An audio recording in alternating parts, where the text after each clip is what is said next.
Alright, so these are some movable D shapes, and these are a lot like my movable A shapes and my movable E shapes. This one, just like my A, we can kind of play with the meaning a little bit, and I'll also probably play around with the fingerings a little bit.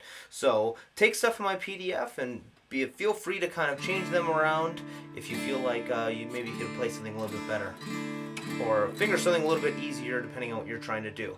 So first let's go through the shapes before we talk about the couple of different ways that we have in order to kind of play with them. So first is my D sus2. Alright, and that's basically that. I also use my second finger there, all sorts of stuff. Instead of my third finger there on the second string, third fret. Next we have this, which is my second finger on the third string, second fret.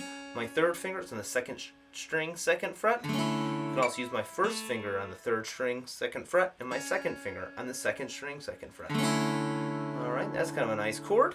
Here is going to be my second finger on the fourth string, third string, fourth fret. My first finger is going to be the second string, third fret. Or we can move this one kind of around a little bit as well. I mean, all these we can. So here are a couple different ways in which we can kind of look and see how we can think of each chord. Alright, one is, well, just like this chord, we can think of it as almost like a D or a D minor, but with that kind of sus in there. Alright, which is kind of nice. This one we can look at as almost like a D major 7, but D major with an E on top would be a D major 9, which is kind of a nice sounding chord. Or we can also think of this as like an A chord, but with a D, like pedal tone. Kind of neat. Next are going to be this type of chord shape. And this we could look at as either kind of part of like a 5th string minor bar chord, or we can also look at it as kind of like a 6th string major bar chord right there. Alright, so I'm going to play it like this. So you can start seeing that minor bar chord right there. Or we can have a G bar chord. Alright, so we can kind of move it right here.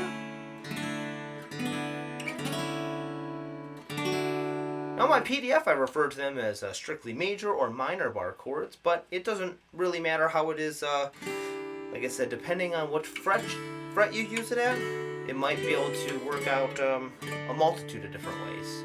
Here's kind of a standard way to play it in the key of D. We have D.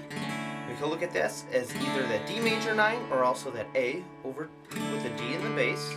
Here we can look at it as either B minor or a G major.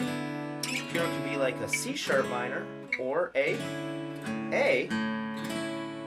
with a D at the bass.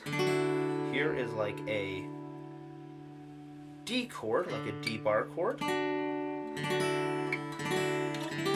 Next we can look at this as either like a C, alright, or we can also look at this as like an E minor. Then we also can look at this, same sort of thing, as either an F sharp minor, or since there's a D in the bass, it sounds more like a D to me. And here I am changing the fingerings again. There's a million different ways to play that chord. I'm here at the 12th fret, and we can look at this as either like a 5th string major bar chord, alright, or even like a 6th string minor bar chord. And we have an A with an F sharp minor, 5th string major bar chord, or a hard to finger it, but right there would be an F sharp minor bar chord, and then back to a D again. Alright. A couple nice ones too is kind of this G and an A right here. I have a play along with where I kind of go through a couple of variations like this and common uses in the key of D. So be sure to check that out, and I also have a free PDF where you can kind of start playing around with some of these chords.